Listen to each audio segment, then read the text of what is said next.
Anything is possible if you hold your mind, your heart on your dreams.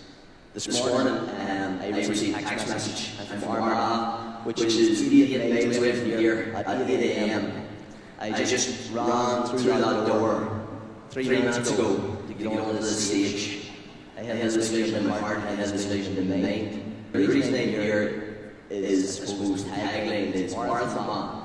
And this year, on the 22nd of May, I started out and I ran 26.2 miles, 44 kilometres every day for 100 days in a row.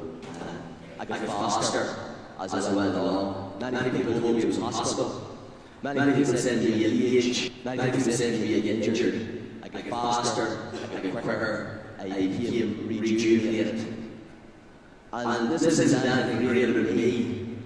It's got to do with the human spirit, as Tony Robbins will share with you later on. Dream lofty dreams, and as you dream, you shall become. The bird waits the egg, the oak sleeps the acorn, and the head's vision awaking angel stirs. Your circumstances may be uncongenial, but they shall not long remain so if you perceive an idea. It's straight reaching. James Allen, 1923.